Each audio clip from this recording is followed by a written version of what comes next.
Bismillahirrahmanirrahim. Assalamualaikum warahmatullahi wabarakatuh.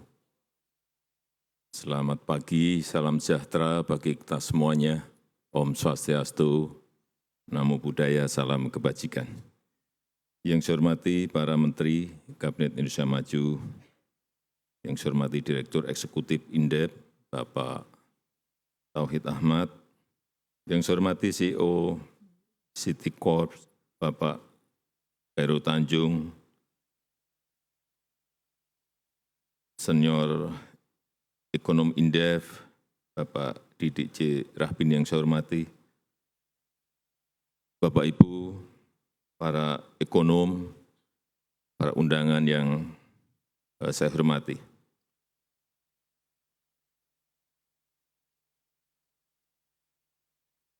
Dunia sekarang ini berubah sangat luar biasa. Perubahannya sangat luar biasa. Pertama memang diawali oleh pandemi, kita tahu semuanya. Dan kita beruntung saat itu awal-awal pandemi, Indonesia tidak lockdown. Saya enggak bisa memperkirakan kalau kita saat itu melakukan lockdown. Berakibat pada ekonomi seperti apa, berakibat pada sosial politik yang seperti apa. Karena memang awal-awal hampir mungkin 70 negara semuanya melakukan lockdown. Di kabinet sendiri 80% mintanya lockdown. Survei juga rakyat minta lebih dari 80% lockdown. Tapi saat itu saya semedi, saya endapkan betul, maka benar kita harus melakukan itu. Dan jawabannya saat itu saya jawab, tidak usah lockdown.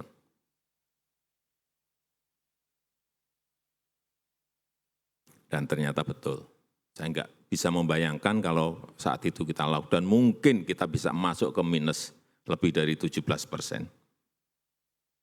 Kemudian dari pandemi kita juga belajar banyak mengenai bagaimana menghadapi guncangan-guncangan. Belajar sangat banyak bagaimana mengkonsolidasi negara ini agar bisa bersama-sama dari semua, dari pusat, kemudian provinsi, daerah sampai ke tingkat RT. Dari yang namanya Ormas, bergabung dengan TNI, dengan Polri, masyarakat semuanya bergerak bersama-sama. Konsolidasi seperti itulah yang harus kita teruskan dalam menghadapi pasca pandemi, karena perang, karena adanya krisis energi, karena adanya krisis pangan, adanya krisis finansial. Yang paling penting kita bisa mengkonsolidasi dari atas sampai ke bawah. Karena saya meyakini lanskap politik globalnya akan berubah, bergeser. Lanskap ekonomi juga akan berubah dan bergeser. Ke arah mana? Ini yang belum ketemu. Sehingga saya juga titip kepada para ekonom, jangan menggunakan pakem-pakem yang ada. Jangan menggunakan sesuatu yang standar, karena ini keadaannya tidak normal. Sangat tidak normal.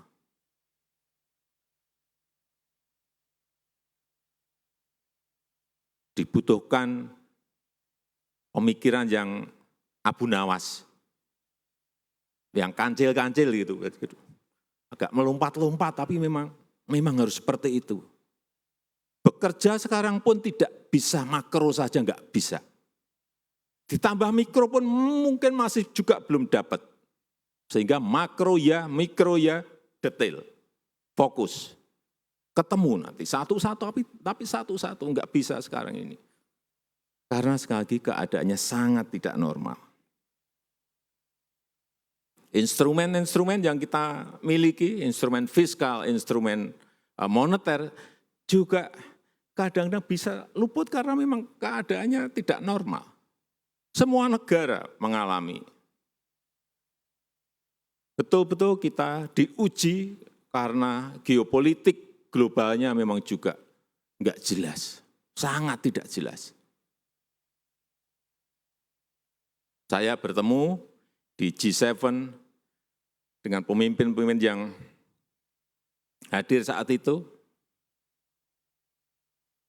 Sebelumnya dengan G20, setelah itu muter lagi ke China, ke Jepang, ke Korea Selatan, dan sebelumnya ketemu yang sumbernya sendiri, Presiden Zelensky dan Presiden Putin. Saya berbicara dengan Zelensky itu 1,5 jam, dengan Presiden Putin 2,5 jam, tapi dengan kursi dekat tidak diterima, tidak dengan jarak yang 5 meter. Kalau saya diterima saat itu dengan jarak 5 meter, saya tinggal pulang. Diterima kayak gitu ada yang mau, kalau saya enggak mau. Dari situlah saya menyimpulkan dari diskusi-diskusi, bicara-bicara yang terakhir ketemu dua presiden tadi, saya simpulkan bahwa keadaan ini akan berjalan masih lama lagi. Jangan berharap perang itu besok atau bulan depan selesai. Sangat tidak mudah. Kita mendorong agar terjadi saja dialog saja. Menyiapkan ruang dialog saja sangat-sangat sulit sekali. Sehingga saya belokkan, udahlah saya ngomong ini enggak ketemu-ketemu, udah saya ngomong masalah krisis pangan aja. Akhirnya agak ketemu. Dan Presiden Putin saat itu menyampaikan, karena Presiden Zelensky menyampaikan kebutuhan untuk ekspor kira-kira stok 22 juta ton gandum dan panen baru 55 juta ton gandum, totalnya 77 juta ton, harus keluar dari Ukraina, tapi tidak bisa keluar karena masalah jaminan keamanan dari Rusia. Itu yang saya sampaikan kepada Presiden Putin, dan Presiden Putin waktu saya sampaikan, oh saya jamin enggak ada masalah. Saya sampaikan pada Presiden Putin, boleh ini saya sampaikan ke media statement? Oh silahkan, saya sampaikan. Dan setelah itu mungkin 2 atau 3 minggu sudah ada satu kapal yang mulai keluar dari Odessa menuju ke Istanbul. Kembali lagi, artinya perang ini masih lama dan dampaknya, menghitungnya juga sangat sulit. Ini mau imbasnya kemana? Kemana lagi itu? Pangan iya, sudah terjadi kenaikan harga pangan di seluruh negara. Energi iya, naik sampai 5 kali gas dan 2 kali minyak harganya naik. Terus nanti akan berimbas kemana lagi? Apakah ke keuangan? Iya juga, akan lari ke sana juga. Tapi sejauh mana? Mempengaruhi growth, mempengaruhi inflasi. Negara mana yang kena? Nah ini yang kita harus hati-hati betul. Harus hati-hati betul. Tidak bisa lagi, sekali lagi kita berbicara hanya makronya saja. Mikronya juga. Dan lebih penting lagi, detail satu persatu harus dikupas. Oleh sebab itu, memang saya mengajak kita semuanya merubah mindset kita. Bahwa ekonomi dunia, geopolitik dunia berubah. Sudah berubah.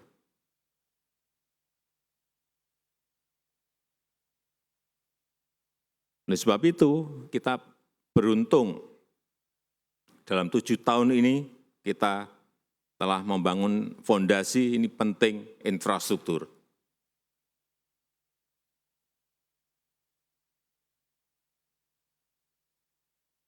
Jalan tol ini telah terbangun sampai saat ini 2040 kilometer. Bandara ada 16 baru, bandara pelabuhan 18 baru seaport kita. Bendungan sampai hari ini 29, tapi sampai akhir tahun nanti tambah lagi 9, berarti 38. Irigasi 1,1 juta hektar yang baru, yang bisa teririgasi. Sehingga kemarin kita mendapatkan dari International Rice Research Institute yang menyatakan bahwa ketahanan pangan, sistem ketahanan pangan kita baik dan swasembada beras sejak 2019. Tetapi bukan yang gede-gede itu saja. Saya selalu sampaikan, jangan dipikir kita yang urus yang gede-gede, tol, bendungan, yang pelabuhan, airport. Enggak. Karena dana desa kita sampai saat ini sudah 468 triliun kita gelontorkan ke sana. Kalau Bapak Ibu bertanya, jadi apa itu 468? Yang saya ingat, 227 kilometer jalan desa itu jadi. Pak, panjang banget loh, 227 ribu kilometer, apa benar? Jangan salah, itu masih pendek menurut saya. Karena desa kita itu 74.800. Kalau dibagi, 227 dibagi itu, satu desanya 3 kilometer. Itu masih kurang, masih sangat kurang satu desanya 3 kilometer. Sehingga apa? Jalan-jalan produksi di desa itu menjadi ada. Jembatan juga menyambungkan antara satu dusun dengan dusun yang lain 1,3 juta meter yang telah dibangun dari 468 triliun tadi. Embung ada 4.500 embung. Hal-hal yang tidak pernah kita lihat, tetapi itu sudah terjadi dan sudah realisasi. Inilah dana desa yang sudah digelontorkan. Kemudian yang kedua, hilirisasi. Hilirisasi secara nyata itu sudah kejadian. CPO dan turunannya, nikel dan turunannya, boksit sudah. Jadi kalau kemarin 4 tahun yang lalu kita stop nikel, 3 tahun yang lalu kita stop nikel, dan kita bangun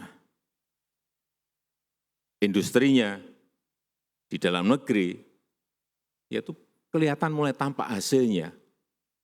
Nanti tahun ini mungkin stop timah, tahun depan stop boksit, tahun depannya lagi stop copper, tembaga. Ya karena hasilnya kelihatan. Ini sering saya ulang, contoh nikel. 7 tahun yang lalu, 6 tahun yang lalu, ekspor kita kira-kira dari nikel itu hanya 1,1 billion US dollar. 2021, 20,9 miliar US dollar. Lompatannya, nilai tambah lompatannya 19 kali. Nah ini kalau mulai kita tarik lagi, stop tembaga. Dulu sulit menyuruh Freeport buat smelter, mundur-mundur aja. Pak ini diperpanjang, nanti baru kita buat smelter. Enggak. Kamu buat smelter, kita perpanjang. Enggak bisa juga, enggak sambung-sambung. Udah kita ambil saja, kita akuisisi aja 51%. Setelah dapat 51%, mayoritas buat smelter. Baru dibikin di Gresik. Nanti Bapak Ibu akan lihat setelah Gresik beroperasi, operasional 2024, kelihatan berapa nilai tambah dari Cooper yang sudah lebih dari 50 tahun kita ekspor mentahan raw material. Begitu juga nanti untuk bauxite stop, kira-kira mungkin akan muncul angka-angka di atas 30 miliar US dollar. Entah dari nikel, entah dari copper, entah dari bauxite. Saya pastikan itu. Sehingga sekarang ini kelihatan, yang dulu neraca perdagangan kita, misalnya dengan China, selalu minus. Saya ingat di 2014 itu minus sampai 13 billion US dollar. Minus kita, neraca kita. 2021 kemarin, minusnya sudah menjadi minus 2,4 billion US dollar. Tahun ini saya pastikan kita sudah surplus dengan RRT. Saya pastikan itu. Karena tadi raw material yang tidak diekspor mentahan. Dengan Amerika juga sama. Dulu surplus kita di 2012 3,3. Sekarang 14,4 billion US dollar. Tapi ini jangan sering disampaikan. Saya kadang-kadang, tapi ini terlanjur, udah. Karena bisa nanti kita dicabut fasilitas kita, GSP kita. Jadi sebetulnya nggak usah didiskusikan masalah ini. Dengan India kita juga surplus 5,6 billion US dollar. Sudah 27 bulan, betul Bu Menteri ya, kita selalu neraca kita surplus terus, yang sebelumnya selalu negatif. Hal seperti ini yang sering tidak kita lihat secara detil. Ini sebabnya apa sih kita sekarang kok surplus perdagangan kita. Kemudian yang ketiga, digitalisasi.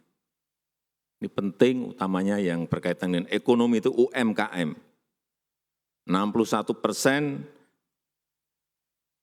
UMKM kita ini berkontribusi pada PDB nasional. Sehingga dengan adanya keruwetan dunia ini, mereka harus kita dorong terus untuk bisa masuk ke ekosistem digital, bisa masuk ke e-commerce, bisa masuk ke platform-platform digital. Dalam 3 tahun ini sudah kita dorong 19 juta bisa masuk dari 64 juta UMKM kita. Target kita nanti di 2024 30 juta harus sudah masuk ke ekosistem digital yang ada.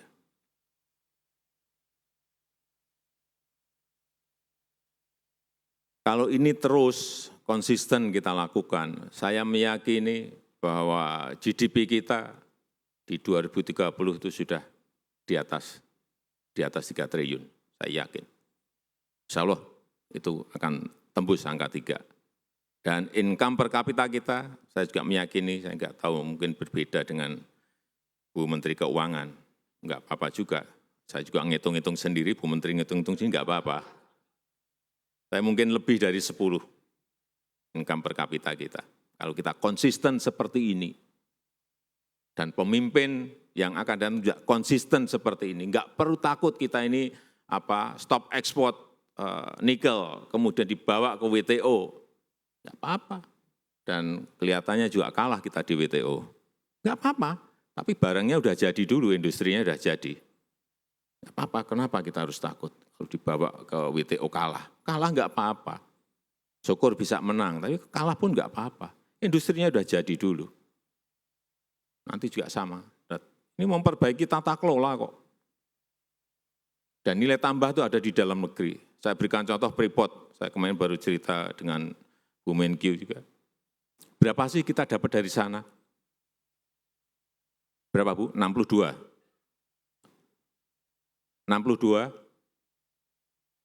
62% hanya untuk Freeport-nya. Itu dari dividen, dari royalti, dari pajak semua, 62%. Tapi kalau ditambah dengan mitra-mitranya bisa berada di angka 70%. kita dapat dari pendapatan yang dimiliki oleh Freeport. Ya kalau semua usaha-usaha tambang itu bisa memberikan kontribusi sebesar itu,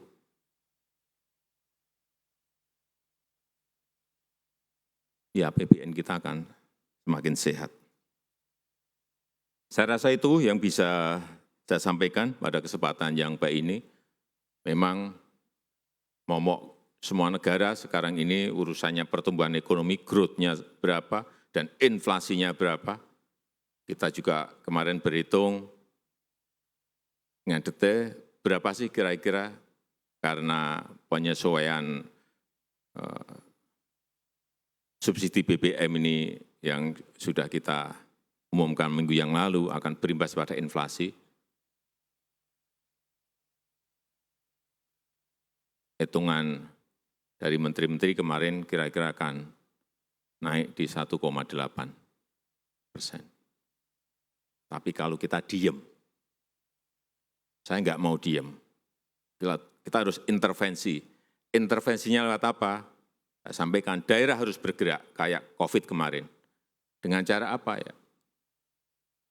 2% DAU bisa digunakan untuk mengatasi inflasi dan bansos. Belanja tidak terduga bisa digunakan untuk mengatasi inflasi. Dengan cara apa? Ya tutup biaya transportasi, tutup biaya distribusi dari yang ada di lapangan. Jadi contoh, dan ini pernah saya lakukan, contoh harga bawang merah naik.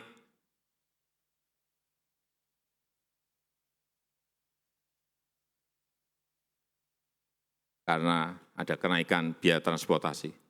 Ya pemerintah daerah itu nutup biaya transportasi itu. Artinya apa? Harga bawang merah di pasar itu sesuai dengan harga yang ada di petani. Karena biaya transportasi sudah ditutup oleh Pemda, dan itu uang kecil. Kemarin saya hitung berapa sih, misalnya dari bawang merah dari Brebes ke Lampung, 3 jutanya satu truk. Paling itu seminggu. Enggak mungkin habis satu truk dihabiskan bawang merah, enggak mungkin. Satu komoditi, mungkin nanti telur harganya ini naik. Udah, Pemda tutup biaya transportasinya. Mana yang banyak telur? Bogor, di Blitar, udah. Biaya transportasinya tutup. Kalau semua Pemda seperti itu, saya yakin inflasi kita akan bisa terjaga dengan baik. Saya rasa itu yang bisa saya sampaikan. Yang paling penting menurut saya, jaga persatuan, jaga kesatuan kita, bahu-membahu untuk negara ini. Itu aja. Terima kasih. Wassalamualaikum warahmatullahi wabarakatuh. Dan dengan mengucap Bismillahirrahmanirrahim, pagi hari ini saya buka Sarasean 100 Ekonomi Indonesia. Terima kasih.